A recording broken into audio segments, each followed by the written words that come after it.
Bonsoir à toutes et à tous. Bienvenue à cette table ronde consacrée aux métiers d'avenir, réservoir de vitalité économique durable et de création d'emplois en France. Je suis Laurent Giovacchini, je préside la Fédération Syntec et j'ai la chance d'avoir avec moi ce soir pour évoquer cette question Olivier Babot, président fondateur du think tank Institut Sapiens, et économiste et essayiste, et Nicolas Bouzou, le directeur fondateur du cabinet Asterès, de conseil dans le domaine économique, et qui est également économiste et essayiste. Avant de leur passer la parole, je voudrais vous dire pourquoi nous avons pensé utile d'organiser cette table ronde sur ce thème. Lorsque j'ai pris la présidence de la Fédération Syntec il y a un peu plus de 3 ans maintenant, j'ai pu mesurer le formidable potentiel que représentent les métiers de l'intelligence productive, comme les appelait ma prédécesseure Viviane Chêne-Ribéraud, les métiers de l'industrie de la connaissance. Avec 1 million d'emplois dans la branche, très qualifiés, 60-70% de bac plus 5, avec près de 8% du PIB national, avec surtout plus de 60 000 emplois nets créés par an, notre branche est sans conteste une des branches les plus dynamiques en France. Et pourtant, c'est une branche méconnue. C'est une branche qui est en quelque sorte dans l'angle mort des politiques publiques, dans l'angle mort des gouvernants, dans l'angle mort des médias. Nous sommes insuffisamment connus et notre apport, nos formidables potentialités ne sont pas suffisamment, à nos yeux en tout cas, au sein de la Fédération Syntec, valorisées. S'il y a une branche, un secteur d'activité qui peut incarner le versant positif de la destruction créatrice schumpeterienne, c'est bien le nôtre. C'est bien que des gouvernants s'intéressent à ralentir le déclin des entreprises appelées à se restructurer et à se transformer pour survivre. C'est encore plus utile à nos yeux de favoriser les créations d'emplois dans des secteurs qui peuvent faire encore beaucoup plus et beaucoup mieux que ce qu'ils font aujourd'hui, les secteurs du numérique, de l'ingénierie, du conseil, de l'événementiel, de la formation professionnelle. Et pour porter ce message, nous avions besoin de disposer de données, de disposer d'études, de disposer aussi, pardon de le dire comme ça, de voix qui portent au-delà des élus, des permanents de notre fédération. Et c'est pour cela que nous avons souhaité confier à Olivier Babot et à Nicolas Bouzou 2 études dont ils vont vous parler maintenant, pour nous aider donc à porter cette voix des métiers de l'industrie de la connaissance, de l'intelligence productive, qui ont, je crois, un rôle fondamental à jouer, y compris par rapport aux grands enjeux qui sont devant nous, les enjeux de souveraineté économique, les enjeux de ménagement du territoire, les enjeux environnementaux, pour ne citer que cela. Nous sommes... nos métiers, j'en suis convaincu, offrent des possibilités, y compris d'ailleurs à la puissance publique, mais à l'économie française en général, de progresser, de bonifier la relance, d'améliorer, d'accélérer la reprise économique. Encore faut-il que nous puissions nous faire entendre. C'est tout l'objet des travaux que nous avons demandés à nos 2 grands économistes à qui je vais maintenant passer la parole. L'idée est que chacun d'entre eux, dans une première partie, nous fasse part de leur diagnostic sur la situation dans nos métiers, avant, dans une deuxième séquence, d'évoquer leurs propositions. Et puis nous conclurons cette table ronde avant de vous passer la parole pour une courte séquence de questions-réponses. Nous conclurons par les travaux que nous avons menés en interne au sein de la Fédération Syntec et puis aussi avec le MEDEF pour valoriser davantage l'emploi qualifié et très qualifié en France.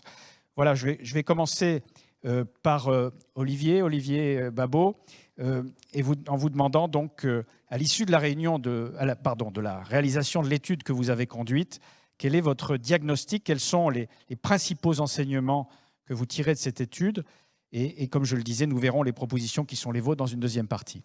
Olivier ?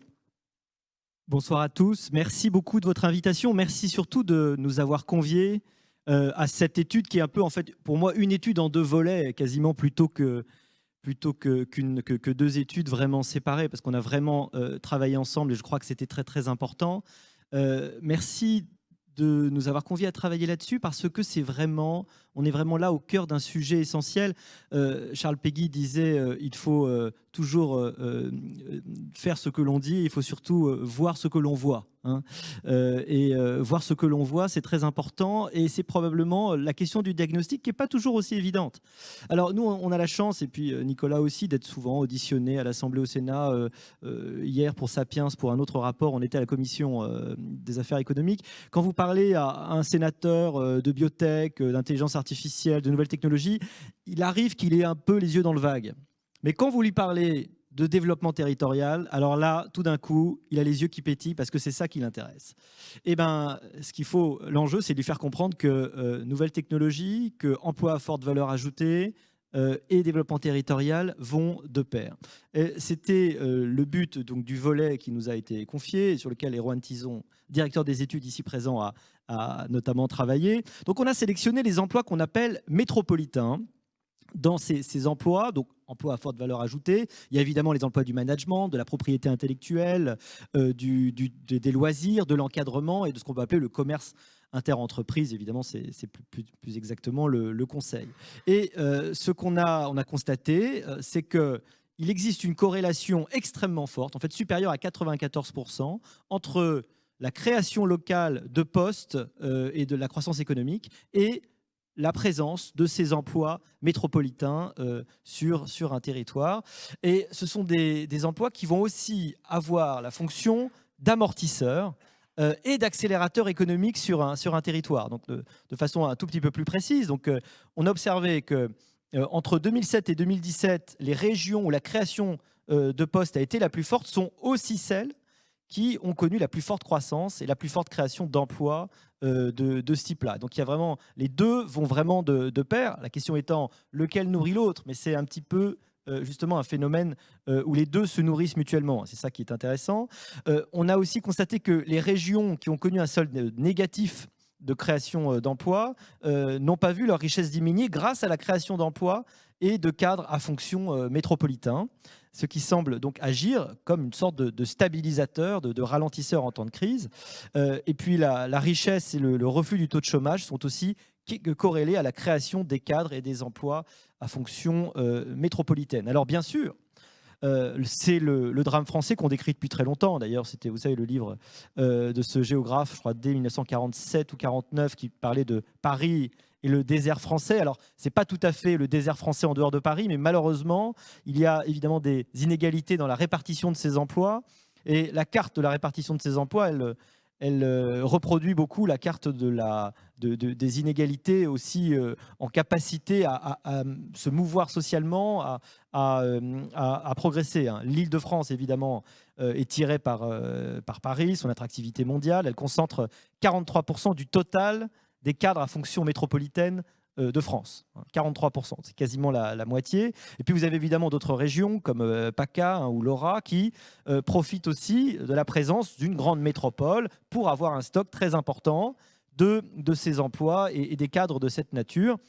Et vous avez, à contrario, évidemment, des régions sans métropole qui, elles, ont logiquement un stock très faible d'emplois de cette nature. Elles totalisent à elles toutes moins de 3% du stock national. Donc vous voyez ce phénomène d'inégalité qui est extrêmement fort. Évidemment, une zone qui est dépourvue de ces emplois va de pair avec un déterminisme social et géographique important. Vous êtes souvent, évidemment, c'est des régions avant tout rurales. Et ça veut dire que les perspectives d'accéder à des emplois qualifiés fortement rémunérateurs sont quasiment nulles. Du coup, la mobilité géographique devrait être, théoriquement, ce qui va vous permettre d'avoir accès à ces logements, à ces emplois, sauf que la mobilité géographique, on sait qu'elle est limitée en France parce qu'on fait partie des pays de l'OCDE qui avons le coût de mobilité lié à l'immobilier le plus fort. du fait des taxes sur les mutations notamment, et puis du coup de changer de lieu. Donc, qu'est-ce qui peut expliquer cette hétérogénéité et ce lien, hein, très rapidement? D'abord, la création d'entreprises et d'emplois, elle s'explique d'abord par elle-même dans la littérature économique, hein. Les emplois appellent les emplois. Ça, c'est la première idée. Ensuite, évidemment, l'accès au transport, l'accès à l'éducation sont des facteurs absolument déterminants dans la création de ces emplois. Et puis, de façon un peu moins attendue, un peu plus contre-intuitive, en tout cas, on n'y aurait pas pensé peut-être tout de suite, mais la présence d'un tissu associatif est à prendre en compte, et les associations qui vont structurer l'entrepreneuriat local, favoriser le développement de nouveaux projets, sont importantes pour l'existence de ces emplois. Ça, on s'y attendait un petit peu moins. Voilà. Donc, c'est ces trois facteurs qui vont favoriser la création d'emplois métropolitains. Et évidemment, on en parlera des solutions après, mais l'idée pour les territoires qui sont défavorisés, c'est de créer une sorte de choc d'attractivité pour leur territoire afin d'arriver à fidéliser ces emplois qui vont créer cette espèce de phénomène cumulatif où ces emplois à forte valeur ajoutée vont aussi être des emplois qui vont apporter, qui vont faire venir sur leur territoire d'autres emplois, des commerces et toute une vitalité économique qui change évidemment les perspectives sociales des gens qui y habitent. Voilà. Merci beaucoup, merci Olivier.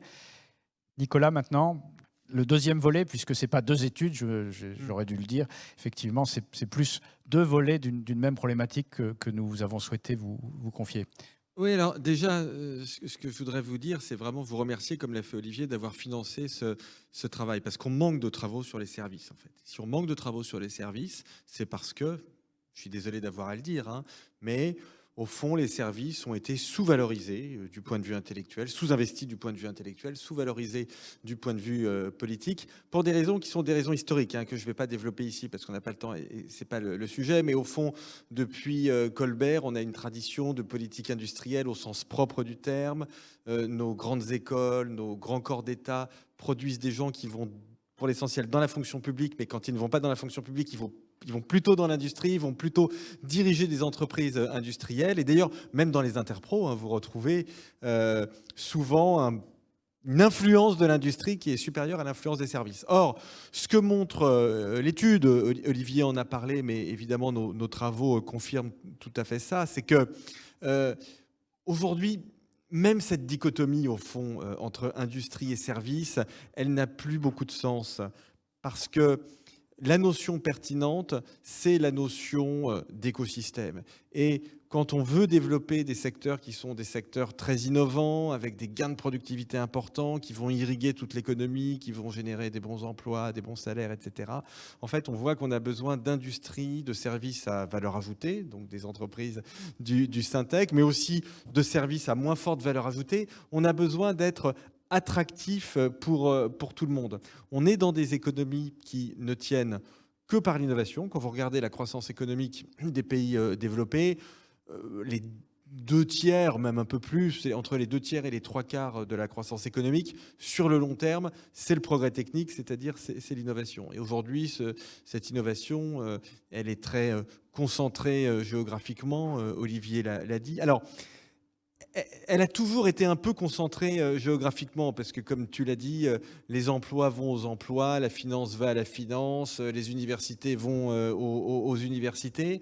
Mais ces phénomènes d'agglomération, prix Nobel d'économie, Paul Krugman a eu son prix Nobel notamment en raison de ses travaux sur ces phénomènes d'agglomération, sont devenus encore plus forts ces 15 ou 20 dernières années. Le phénomène de métropolisation, au fond, il vient de là, hein. Le phénomène de métropolisation, c'est l'idée selon laquelle on va avoir les emplois du Syntec, là où on a les industries à forte valeur ajoutée, là où on a le capital investissement, là où on a les meilleures universités ou les meilleures écoles de commerce, là où on va avoir le lycée anglais, etc., etc. Donc, l'évolution récente de l'innovation, ce qu'on appelle la troisième révolution industrielle, donc l'arrivée du numérique, de l'intelligence artificielle, des robots, etc., ça a plutôt accentué ces phénomènes. Donc très clairement, dans ces phénomènes d'agglomération, vous avez une part prédominante qui est donnée aux emplois, aux métiers du Syntec.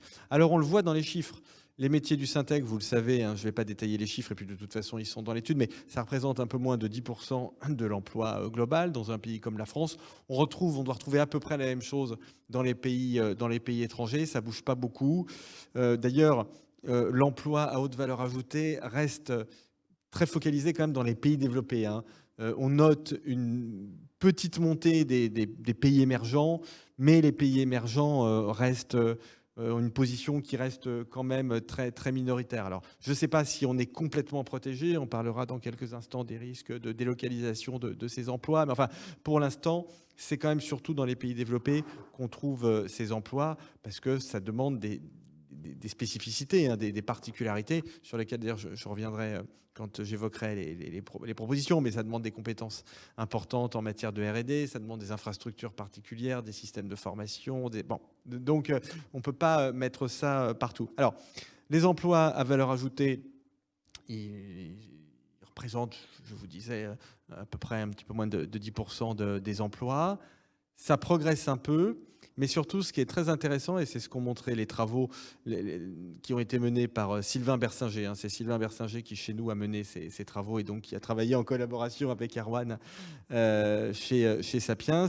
En fait, ce que l'on voit, c'est qu'en termes d'emploi, les métiers du Syntec progressent plus. En termes d'exportation, les métiers du Syntec progressent plus. En termes de valeur ajoutée, les métiers du Syntec progressent plus que la moyenne. Et en matière de productivité, on a bien évidemment une productivité de ces métiers qui est supérieure à la productivité moyenne de l'économie. Ce sont des métiers qui participent aux effets d'apprentissage de l'économie. C'est là aussi une notion qu'il faut vraiment avoir en tête. Une fois qu'on a réussi à localiser beaucoup de ces métiers dans un point géographique particulier, vous avez une espèce de cercle vertueux qui s'enclenche. Et c'est très important, tu parlais des sénateurs, tu as évidemment 1000 fois raison. Mais c'est vrai qu'on nous pose souvent la question, j'imagine que c'est pareil pour toi, les présidents de région, les présidents d'agglomération ou de métropole, nous disent souvent, mais comment on fait pour créer des clusters, pour créer des écosystèmes? Alors moi, je leur dis, je ne sais pas ce que tu en penses, mais il faut commencer par quelque chose. Voilà, il faut commencer par quelque chose. Et justement, ce que vous représentez, à mon avis, c'est ce par quoi on peut commencer. Vous voyez ? Et donc, je pense que là, vous avez aussi tout un travail. Alors, j'espère que nos études vont aider à ça, mais je pense qu'il y a tout un travail à faire auprès des élus locaux pour que eux voient avec vous comment on fait pour commencer à faire venir 10-15 emplois à valeur ajoutée, parce que tout peut se structurer autour de ça. Je parle trop? Non, Vous me dites, il vous reste 11 secondes. Il me reste 11 secondes. Il n'y a pas de problème. Mais je vais en prendre 45. Allez-y. Allez. Je vous disais il y a quelques instants, dans quelle mesure ces emplois sont protégés en France? C'est l'objet de 2 parties de l'étude, qui sont des parties assez complexes techniquement. Je vais être honnête avec vous qu'on n'a pas complètement terminé. Une première sur le risque de délocalisation de ces emplois, et une deuxième sur le caractère plus ou moins télétravaillable de ces emplois. Alors ces emplois, évidemment, ils sont en grande partie télétravaillables. Si je prends les métiers de l'informatique, par exemple, avant la crise, 14% pratiquaient le télétravail. Déjà. Voilà, hein, pour les professions, on va dire, à plus faible valeur ajoutée, on était à 1 ou 2%. Et évidemment, ça a très fortement progressé pendant la crise. Ce n'est pas complètement représentatif parce qu'on était obligé. Ce qui est représentatif, c'est ce qui est en train de se passer maintenant. C'est-à-dire, dans vos entreprises, vous êtes en train de signer des accords, alors des accords de branche, Syntec, mais peut-être aussi des accords d'entreprise, puisque maintenant on peut sortir un peu des accords de branche. Mais en tout cas, on est en train là de se poser des questions sur le télétravail. La question que vous nous avez posée, c'est est-ce qu'il n'y a pas un risque, au fond, de voir des emplois être télétravaillés complètement à l'étranger? Bon. On a encore des discussions entre nous. Nous, notre sentiment, à Sylvain Bersinger et moi, c'est que des emplois complètement télétravaillés à l'étranger, c'est forcément limité. Il peut y en avoir. Quand on regarde ce qui se passait avant la crise, il y a des pays dans lesquels il y a beaucoup plus de télétravail traditionnellement qu'en France. C'est les pays froids, grosso modo, les pays scandinaves. Il y en a, mais Bon, c'est quand même, aujourd'hui, les accords d'entreprise, en général, le télétravail, c'est 2-3 jours par semaine. On a du mal à aller au-delà. Donc, je ne dis pas que c'est un risque qui n'existe pas, mais voilà, je ne suis pas trop inquiet. Concernant les délocalisations, bah là aussi, on est en train de confronter nos estimations économétriques à une enquête de terrain, donc discussion avec, enfin des discussions plus que des discussions, c'est des entretiens très, très cadrés avec les entreprises du Syntec. La balle, elle est entre nos mains. Il y a des effets d'agglomération. Si on est capable d'être suffisamment attractif, ça va être l'objet de nos propositions, pour conserver ces écosystèmes, il n'y aura pas beaucoup de délocalisation. Si on perd si on perd les écosystèmes, il y aura des délocalisations. Mais je vais vous dire, si on perd les emplois du Syntec, on perd tout. Hein. Non, mais donc je me dis, bon, enfin quand même, on n'est pas complètement, enfin on a conscience de ça, on n'est pas complètement stupide, vous voyez. Donc voilà, le risque existe. Je vous dis, tout ça sera très documenté dans l'étude. On va en rediscuter. Je pense quand même qu'en France, on a le potentiel pour créer quelque chose de solide. En fait, j'ai dépassé de 2 minutes. Pas de problème. Je vais contribuer à aggraver le temps de parole, puisque avant de vous redemander cette fois-ci vos propositions, je voudrais rebondir un instant sur ce que vous avez dit l'un et l'autre. D'abord, oui, l'industrie est probablement un peu surreprésentée politiquement, médiatiquement, etc., y compris par rapport à son poids dans le PIB, par rapport aux services. Oui, il faut raisonner écosystème parce que on voit bien d'ailleurs que la diminution de la part de l'industrie en tant que telle dans le PIB en France, elle est liée en partie au fait qu'un certain nombre d'activités ont été reprises par Syntec, ont été reprises par nos entreprises. Je crois que c'est plus du tiers de la baisse, hein, du passé 19 à 13%, ou quelque chose comme ça. Je crois qu'il y a un tiers de cette baisse qui est lié au fait que c'est nos entreprises désormais qui assurent l'informatique, l'ingénierie d'un certain nombre de grands groupes. Oui, on est coupable, nous aussi, avec les métiers de Syntec, de cette espèce de captation par les grandes métropoles d'une grande partie de la richesse produite au détriment du reste du territoire.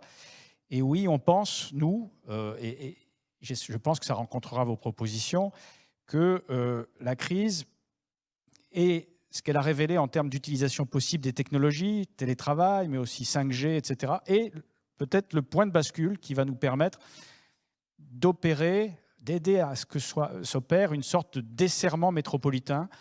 On aurait pu parler, si le terme n'avait pas été galvaudé, de ruissellement métropolitain vers le reste des territoires, mais il ne faut surtout plus parler de ruissellement, en tout cas de desserrement métropolitain, avec la possibilité de créer effectivement quelque chose là où il n'y a rien, comme vous le dites, mais aussi de continuer à pouvoir faire des allers-retours avec la métropole et à avoir des organisations de vie qui soient bénéfiques pour les territoires oubliés de la République, ou en tout cas pour les villes moyennes, pour les zones périurbaines, les zones rurales. On croit pas mal à ça. Je crois que ça rencontre assez bien les propositions que vous nous faites, les propositions provisoires, puisqu'elles vont être affinées dans les semaines qui viennent. Et Nicolas, je vous repasse la parole donc, pour cette partie propositionnelle. Alors ces propositions, pour être tout à fait honnête avec vous, Erwan, Sylvain, Olivier et moi, on les a fait ensemble. Donc en fait, on se les est partagées avec Olivier de façon complètement arbitraire, mais je pense qu'il partage celle que je vais présenter. Je partage évidemment celle qu'il va présenter. Alors première proposition, c'est quand même la base de tout. On a aujourd'hui un taux de R&D rapporté au PIB en France qui est de 2%. Il manque un point. Donc il y a quand même un effort. Il y a une marge très importante à franchir. Il faut qu'on passe de 2 à 3%. Ça n'a pas progressé en plus ces dernières années. Et quand vous regardez la ventilation entre public et privé, c'est vraiment au niveau du public, nous semble-t-il, qu'il y a des marges de manœuvre possibles. Aujourd'hui, en matière de R&D privé, en France, on a quand même le crédit impôt recherche qui est un très bon outil. Moi, d'ailleurs, je milite toujours, c'est une bataille, parce qu'il y a toujours des députés ou des sénateurs qui veulent, tu sais, de modifier, machin truc, recentrer, mais je leur dis, mais oubliez, enfin, il n'y a pas de dispositif parfait. Donc, recherchez pas un dispositif parfait, vous allez casser ce qui marche. Donc, oublions cela. Par contre, il faut qu'on monte en matière de R&D public. Il y a des secteurs sur lesquels on travaille beaucoup, que je connais très bien. La santé, par exemple, typiquement, on est incapable de faire des co-investissements de R&D public et privé. Enfin, je veux dire, c'est catastrophique. Les Américains font ça super bien. On l'a vu sur les vaccins. Les Britanniques font ça super bien. Nous, pas du tout. Donc ça, il faut absolument évangéliser la notion de R&D dans le secteur public. Si on peut le faire au niveau européen, c'est mieux, hein, évidemment, parce que vous avez des externalités positives, donc ça, vous avez des effets multiplicateurs de la R&D qui sont plus importants. Bon, c'est quand même un sujet qui est assez consensuel, hein. On pourra en reparler dans le cadre de la campagne électorale. Je pense que c'est quelque chose dont tout le monde perçoit l'intérêt. Deuxième sujet. Deuxième proposition, mettre en place un crédit d'impôt formation pour les entreprises de moins de 250 salariés pour l'investissement dans les compétences. Alors, Olivier Poncelet est là. On travaille beaucoup avec la Fédération de la formation professionnelle sur ces sujets. Il y a eu beaucoup d'évolutions positives en matière de formation professionnelle ces dernières années. Je trouve qu'on a un système maintenant qui commence à être pas mal. Mais il y a quand même toujours cette difficulté pour les plus petites PME, enfin pour les petites ETI, petites PME, à accéder au dispositif de la formation professionnelle. Les systèmes de crédit d'impôt fonctionnent bien, globalement. Voilà, je parlais du crédit impôt recherche, mais le crédit d'impôt compétitivité à son époque, enfin compétitivité emploi, marchait bien aussi. Moi, je trouve qu'on a quand même tout intérêt à développer ce type d'outils, ce type d'incitation fiscale. En général, ça donne quand même les résultats attendus. Donc là, je pense qu'on a une proposition qui est simple, qui, me semble-t-il, est assez forte. Et puis, troisième sujet, alors, vous en avez un peu parlé, Laurent. Si on veut éviter, ou lutter plutôt, parce que c'est un peu le cas quand même, contre le désert français dont parlait Olivier, qui est un phénomène qui s'est accentué en plus, hein, par rapport aux années 50. La métropolisation, elle s'est accentuée. Si on veut avoir plusieurs métropoles, il faut deux choses. Il faut d'une part qu'elles soient très attractives, mais alors très attractives, ça aussi c'est toujours quelque chose que je dis aux élus locaux, il faut être attractif en tout. Il y a une compétition des métropoles, donc il faut être attractif économiquement, il faut être capable de faire venir les boîtes, les entreprises, évidemment. Il faut beaucoup d'emplois, parce qu'en général on ne vient pas tout seul, on vient à deux. Avec un conjoint ou une conjointe qui travaille. Donc il ne faut pas un emploi, il faut deux emplois. On vient souvent avec des enfants, donc il faut des écoles de bonne qualité, parce que les gens qui occupent les métiers du Syntec, ils veulent des écoles de bonne qualité. Et puis ils veulent de belles villes, ils veulent aussi de la sécurité. Ils veulent de la vidéosurveillance. Notre ami Robin Rivaton vient de publier un livre extraordinaire là-dessus, parce qu'ils ne veulent pas être embêtés quand ils rentrent du cinéma, à 23h. Et puis ils veulent de beaux transports en commun, ils veulent des tramways, ils veulent tout. Hein, voilà, les employés, les adhérents du Syntec et les employés du Syntec, ils veulent comme nous tout. Voilà, c'est normal. Et donc il faut leur donner tout, sinon ils vont ailleurs. Et il faut des liaisons entre les métropoles. En France, on a un système qui s'est construit en étoile. Hein. C'est-à-dire que si vous voulez aller de Saint-Raphaël à Marseille, je conseille plutôt de passer par Paris pour gagner du temps. Je connais très bien cet endroit, c'est Olivier. Bon, c'est pas pratique. Du point de vue de l'empreinte carbone, c'est pas génial. Et donc, évidemment, ça va pas. Vous voyez, donc il faut aussi qu'on réussisse à avancer sur ce type de sujet si on veut avoir une géographie économique qui soit plus équitable. Je vais passer la parole à Olivier, mais je ne peux pas résister à l'envie de rebondir sur votre premier point. Pas tant la R&D en tant que telle, mais les partenariats publics-privés. Le point, moi, qui me frappe, hein, c'est le fait que nous avons su, par le passé, dans notre pays, et selon des modèles qui ne sont plus les bons, travailler efficacement entre public et privé. On continue à le faire dans certains secteurs très particuliers, comme la défense, mais... on voit bien que la capacité, il y a cette méfiance réciproque en France entre le secteur public et le secteur privé. Moi, j'ai été haut fonctionnaire, je suis maintenant, depuis une douzaine d'années, de l'autre côté de la barrière. La fonction publique considère le monde de l'entreprise comme une nécessité, probablement, mais quelque chose d'un peu sale. L'entreprise privée considère l'État comme lent et inefficace. Or, on voit bien que sur un certain nombre de sujets, pas tous, mais les sujets d'avenir, les sujets pour lesquels il n'y a pas de rentabilité immédiate à attendre, il faut que chacun joue son rôle, que l'État soit stratège, que l'État soit investisseur avisé. Il faut que les entreprises puissent également faire ce que on a fait. Moi, j'ai le souvenir que quand on a créé Airbus, EADS, on a d'abord commencé par mettre Lagardère et Aérospatiale. C'était l'eau et le feu. C'était c'était Elon Musk et la NASA aujourd'hui sur SpaceX. C'est exactement la même chose. Cette capacité qu'on a eu dans le passé de marier le meilleur du public et le meilleur du privé, on l'a un peu perdu. On le voit aujourd'hui avec les vaccins, on le voit aujourd'hui avec le fait que la Barda européenne va se créer à Bruxelles, ça va être ERA, tant mieux, mais en France, on est à côté de ça. Il faut qu'on retrouve, me semble-t-il, les voies d'une coopération sereine, féconde, efficace, modernisée par rapport à ce qu'on a fait dans le passé. Ce n'est pas le plan calcul, ce n'est pas le Minitel, c'est autre chose qu'il faut inventer. Et moi, je suis très sensible à ça. On y est très attentif au sein de la fédération. Olivier, la suite des propositions. La suite. Alors, peut-être juste préciser qu'il y a quand même une bonne nouvelle dans ce qu'on a montré. Vous savez, c'est Simone de Beauvoir qui disait « La fatalité ne triomphe que si on croit en elle ».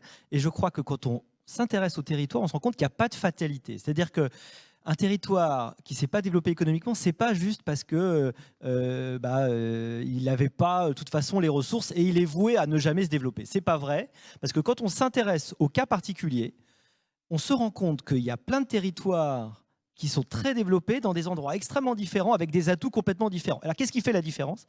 En réalité, la plupart du temps, c'est le niveau du gars qui est élu, le gars et de la fille d'ailleurs, mais enfin de la personne qui est élue, c'est-à-dire sa capacité à entraîner le tout. Voilà. Et je crois que c'est à ça probablement que servent aussi nos travaux, c'est peut-être à les éclairer, parce qu'en effet, souvent, ils nous posent la question, qu'est-ce qu'il faut faire? Alors, on a eu comme préoccupation d'être extrêmement concret, mais pour revenir à ce que vous disiez, juste avant, on est vraiment probablement dans le kairos grec, c'est-à-dire que c'est vraiment le bon moment.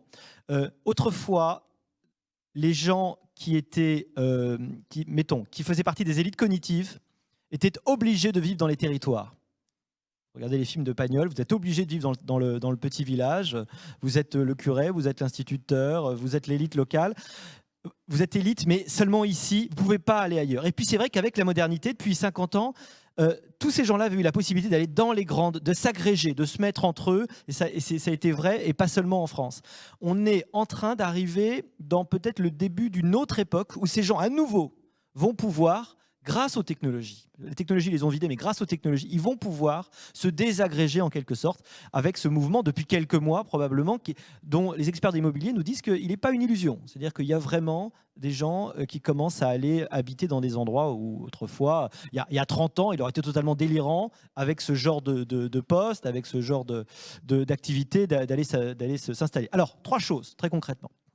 Évidemment, le haut débit, la connexion. On ne peut pas imaginer travailler, c'est bien d'avoir un super téléphone qui capte la 5G, mais enfin, si vous êtes en edge là où vous êtes, évidemment, ça ne va pas aller très loin. Alors concrètement, ça veut probablement dire qu'il faut enlever aux maires la capacité de refuser les antennes nouvelles, ou en tout cas faire très attention aux capacités de recours. Il y a un moment donné où l'État doit essayer d'être peut-être un petit peu pushy dans sa façon d'imposer la connexion afin que tous les lieux soient connectés. Ça, c'est la première idée. La deuxième idée, peut-être un tout petit peu moins attendue aussi, et là on veut dire des choses extrêmement concrètes, c'est non seulement des lycées, des bons lycées, mais aussi des lycées bilingues et internationaux. Parce que c'est des choses toutes bêtes. Vous êtes un étranger, si vous voulez que vos enfants puissent continuer à avoir un niveau d'études et le type d'études qui va vous permettre après de repartir ailleurs, et puis c'est la vie, hein, souvent de cadres internationaux, il faut que vous ayez des lycées internationaux. Et ces lycées internationaux, aujourd'hui, vous les trouvez où? Vous les trouvez dans les très grandes métropoles. Hein. Il y en a à Courbevoie qui s'ouvre, il y en a évidemment pléthore en région parisienne. Mais si vous n'avez pas ça, vous n'irez pas, tout simplement. Et ça limite naturellement le public. Et puis, la troisième chose, alors c'est une chose toute bête, et alors c'est un peu rigolo, parce qu'il y a quelques années, c'est Erwan ici présent, Erwan Tizot, qui avait écrit un papier. On écrit beaucoup de chroniques, on écrit tous des centaines de chroniques par an sur plein de sujets. Et alors, ça paraissait une blague, les gens nous disaient que c'était une blague, et on disait très, très clairement, il faut délocaliser les ministères en province. Pour quelle raison vous ne pourriez pas aller mettre une partie de Bercy dans le Cantal? Et ça avait l'air, les gens pensaient que c'était une blague. C'est pas du tout une blague, parce qu'on parle de l'œuf ou de la poule. On dit, ah bah oui, le problème, c'est que si les gens y vont pas, c'est parce qu'il n'y a pas d'activité. S'il n'y a pas d'activité, c'est parce qu'il n'y a pas d'emploi, et donc ça crée pas l'espèce de réservoir cognitif qui fait que les gens vont y aller. Bon, pour créer ce truc-là, il n'y a pas mieux que l'État quand même, et c'est quelques millions de fonctionnaires. Et ça paraissait complètement dingue.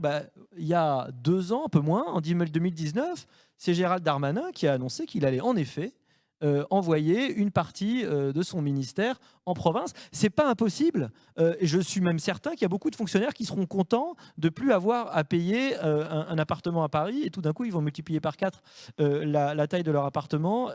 Oui, ça dépend où ils vont, mais il y a des endroits où ils multiplieront par 4, je vous l'assure, la taille de leur appartement. Et ça sera, c'est un choix, c'est vrai. C'est vrai qu'il faut que le conjoint souvent trouve aussi. C'est vrai qu'il faut placer les enfants, mais c'est des choses extrêmement concrètes, ça c'est des choses que l'État peut décider et qui ont un effet réel et relativement rapide.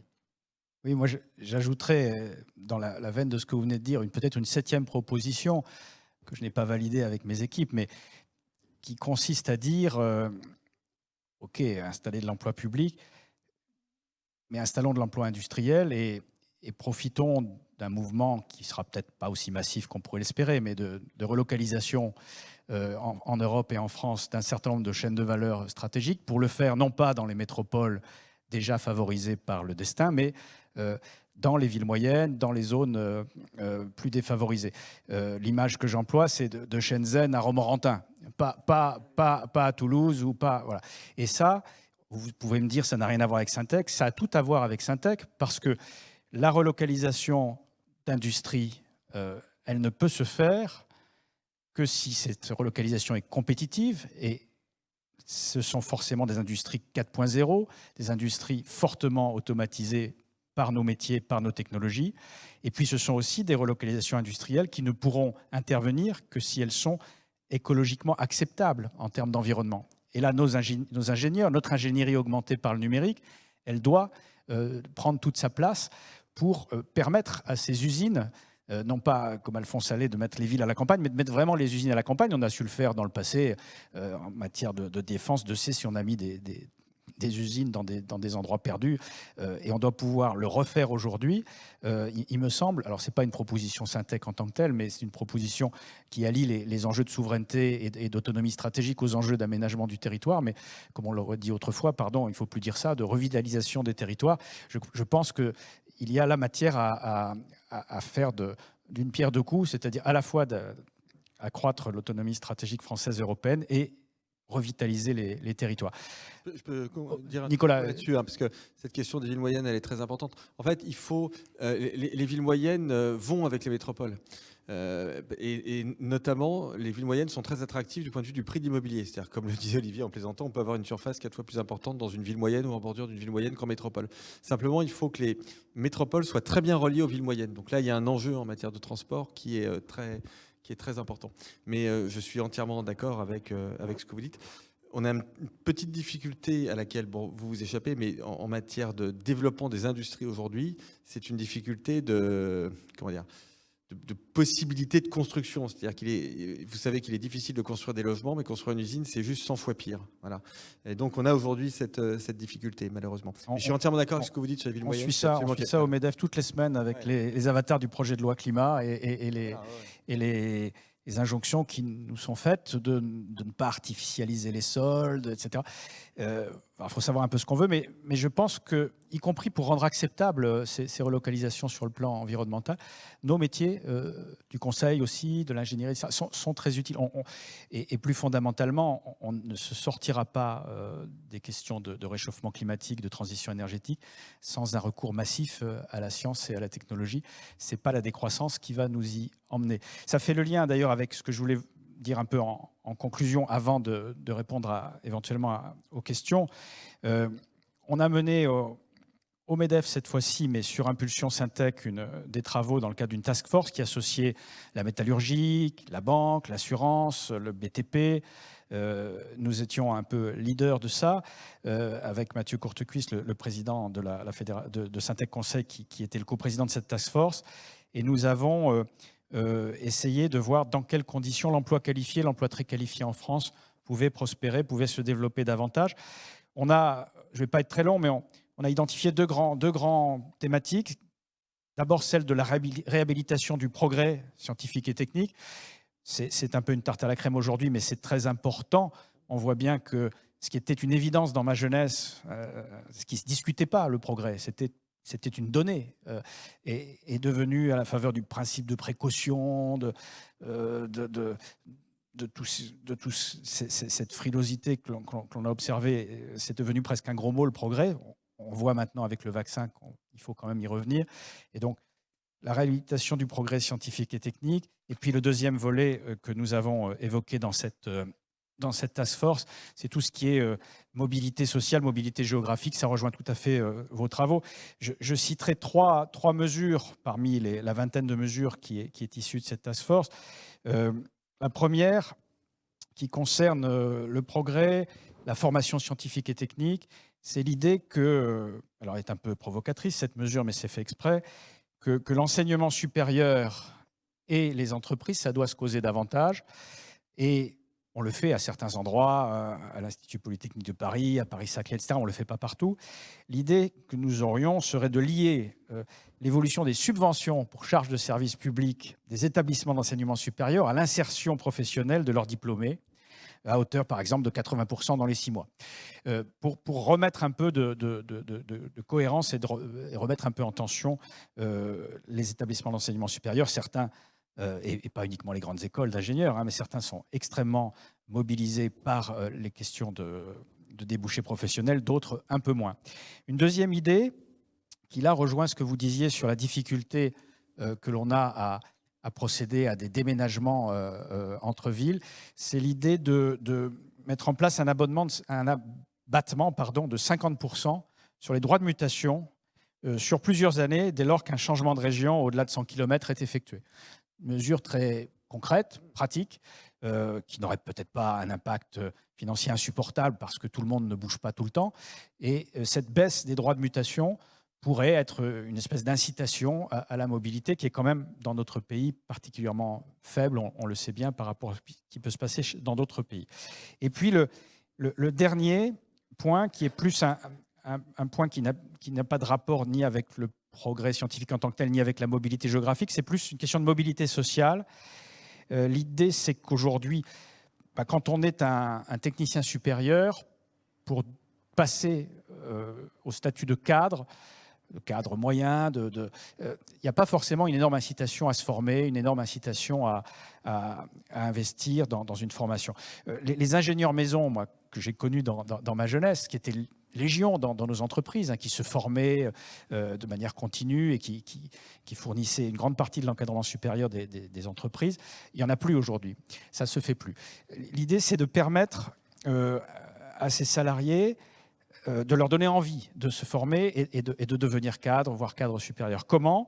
Eh bien, par exemple, en neutralisant pendant un certain temps le montant des charges sociales et salariales liées aux augmentations de salaire que l'on obtient quand on passe de technicien supérieur à cadre, à ingénieur, pour éviter ces espèces de trappes, alors pas à bas salaire pour le coup, mais de trappes à emploi moyennement qualifié qui découragent les techniciens supérieurs, qui découragent ce qu'on appelle les étames chez nous, dans notre convention collective, à postuler et à progresser. Je pense que cette mobilité sociale, cet ascenseur social interne à nos entreprises est aussi importante que la mobilité géographique et plus généralement que la réhabilitation du progrès. Je ne sais pas si cette vision, si ces 3 propositions parmi la vingtaine suscitent des réactions chez vous, mais voilà, on a essayé d'être concret nous aussi dans cette approche.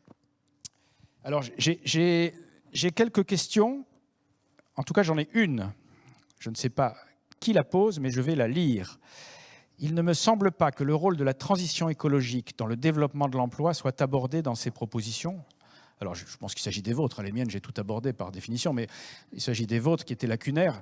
Il s'agit pourtant d'un gisement d'emplois non négligeable dans les prochaines années, avec certes des destructions d'emplois, mais une création nette au niveau global. N'y a-t-il pas un rôle fort des professions de services à haute valeur ajoutée à jouer dans cette transformation et cette transition écologique et énergétique? Qui souhaite répondre? Je dis un mot et puis je te laisse compléter. Non, je pense que la question de la proposition sur la formation répond en tout cas partiellement à ce sujet. Il est clair que dans le domaine de l'environnement, alors moi je préfère parler de décarbonation parce que j'ai plein de défauts, mais j'aime bien qu'on soit précis sur les termes. Et donc tout ce qui est vert, etc., je laisse tomber parce qu'il y a des gens qui mettent l'écriture inclusive dans le vert, donc on ne va pas y arriver. Donc non, c'est les métiers de la décarbonation. Et donc là-dedans, vous avez tout un tas de choses. Il est clair que ça demande des compétences dont on manque parfois. Vous voyez, l'année dernière, quand on a fait le plan de relance, on a beaucoup réfléchi à la filière hydrogène. On s'est rendu compte qu'on manquait justement de spécialistes de l'hydrogène en France et que peut-être les investissements qu'on allait mettre allaient se heurter finalement à des pénuries de main-d'œuvre. Donc je pense que c'est quand même en grande partie une question de formation. Je crois on est passé à une nouvelle ère. C'est un peu comme vous savez, autrefois, il y avait un responsable du numérique dans l'entreprise. Aujourd'hui, ça n'a plus de sens. Tout est numérique, le numérique est partout, on l'utilise. C'est pareil.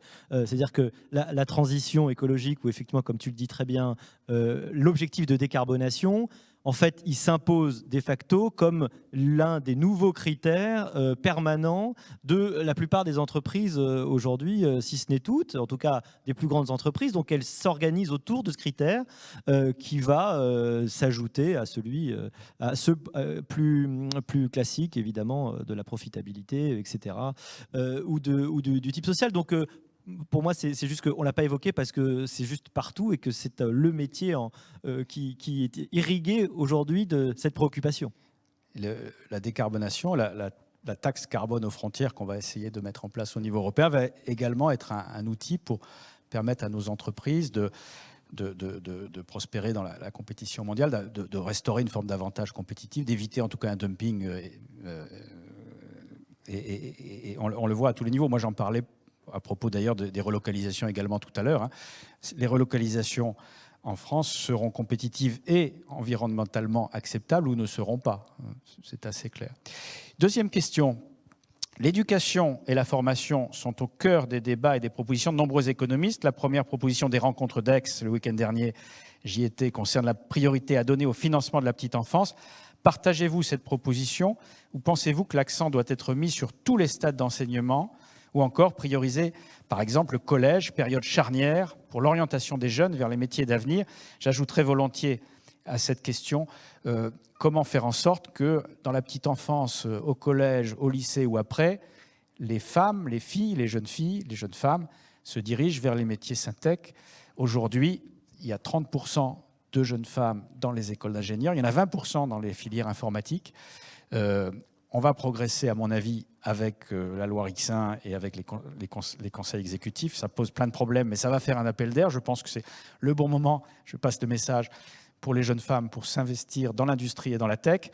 Mais plus sérieusement, pas plus sérieusement, mais plus précisément pour répondre à la question qui est posée, à quel moment pensez-vous qu'il faut faire l'effort, la petite enfance, le collège, par rapport notamment à nos problématiques des métiers de l'industrie de la connaissance? Alors, permettez au professeur de répondre. Il se trouve que j'étais aussi aux rencontres d'Aix, mais j'avais loupé cette proposition. Je n'ai pas lu avec assez d'attention, mais j'étais à une table ronde très intéressante sur la solidarité entre nations. J'étais d'ailleurs très pessimiste sur le sujet. Mais alors, parlons d'éducation. Dans l'éducation supérieure, souvent les professeurs vous diront « Oh là là, on est obligé de faire ce que le secondaire n'a pas fait. On fait dans le supérieur ce que le secondaire n'a pas fait, donc c'est la secondarisation du supérieur. » Puis dans le secondaire, ils vous diront « Bah oui, mais notre problème, c'est que nous, on fait ce qui n'a pas été fait dans le primaire. » Et peut-être que le primaire dira « Bah oui, mais on les prend comme ça, et puis ça n'a pas été fait avant. » Alors, les études montrent que plus vous prenez les enfants tôt à l'école, plus l'école commence tôt, plus vous avez d'effets sur la lutte contre les inégalités au départ. Donc, je suis comme Dolto, c'est ça, hein, tout se joue avant 5-6 ans. Hein. C'est au départ que tout se joue, donc en effet, c'est à la racine. Donc, je pense que s'il faut mettre ici, il faut mettre le paquet, c'est à ce moment-là, parce que ce qui est certain, c'est qu'on voit que les retards, les absences d'acquisition qui ont été faites dans ces premières années jusqu'à 7-8 ans, si vous ne les avez pas, vous allez en fait les traîner toute votre vie. Et en tout cas, toute votre scolarité, vous rattraperez ça, vous ne le rattraperez jamais. Ça ne veut pas dire que la suite n'est pas aussi importante, qu'en effet, par rapport aux autres pays de l'OCDE, on dépense plutôt moins, je crois, pour un collégien, ce qui est un peu bizarre, et même aussi pour un étudiant. Et donc, en fait, sur l'éducation, l'effort, il a à faire tout au long de la vie. C'est peut-être là-dessus que je m'arrête, mais s'il y a bien un truc que dont on parle tout le temps, mais qu'on n'a pas vraiment fait, c'est le passage du mindset de on se forme jusqu'à 24 ans et puis on fait les études, et puis après, hop, ça y est, on est formé et on travaille, à la formation, c'est profondément, c'est réellement tout au long de la vie, tous les jours, en permanence, pour tout le monde. Et ça, c'est une évolution qui est un peu trop lente, je trouve. Ouais. Nicolas. Bon, je suis évidemment d'accord avec Olivier. On a quand même une littérature assez solide qui montre qu'en effet, les difficultés se concentrent en fin de maternelle, début de primaire. C'est ce qui est logique, hein, comme l'a dit Olivier, c'est le moment où on apprend à lire, à écrire, à compter. On sait qu'il y a des politiques qui marchent. Hein. Par exemple, la politique qui est mise en place qui a été mise en place par le ministre de l'Éducation, mais Luc Ferry avait fait ça il y a 10 ans, qui consiste à diminuer la taille des classes. On sait que ça marche. On sait que ça, ce sont des politiques efficaces si on le fait de façon ambitieuse. Il ne faut pas diminuer de 5 ou 10%. Mais si vous divisez dans les quartiers difficiles la taille des classes par 2, ça marche. Donc ça, c'est très important.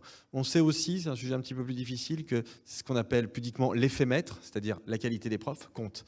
Or là, on a une vraie difficulté parce qu'on a des difficultés de recrutement qui sont absolument extraordinaires. Enfin, je veux dire, dans une discipline où la France perd énormément de place dans les classements PISA ou dans tous les classements internationaux en mathématiques, par exemple, recruter des profs de maths, on n'en trouve pas. Donc là, on a une très grosse difficulté. Un mot sur les filles. Déjà, on ne donne pas l'exemple ce soir, donc ça, c'est pas bien de notre part.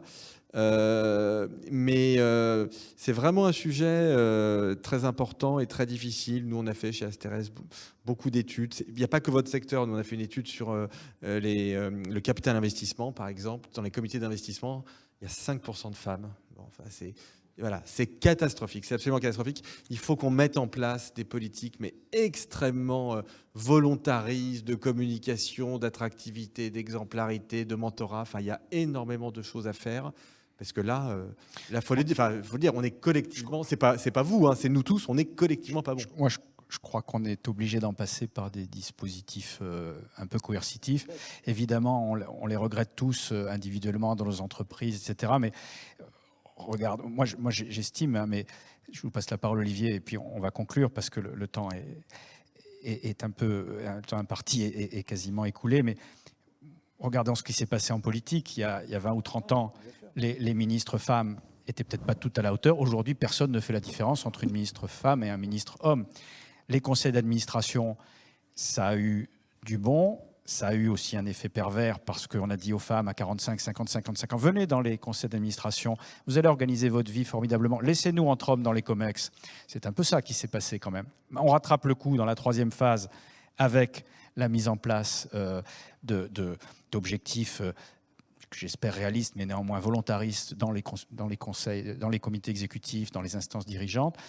Le Graal après, mais là, ça rejoint ce que vous disiez sur la finance, c'est qu'il y ait plus de femmes entrepreneuses, ou entrepreneureux, plus de femmes dans les startups, et là, on est loin du compte. Hein, on est loin du compte. Olivier, pardon. Oui, on va reparler de la poule et l'œuf, mais parmi tous les leviers qu'il y a actionnés, il y a celui de l'exemplarité, de l'exemple du role model, comme on dit en anglais.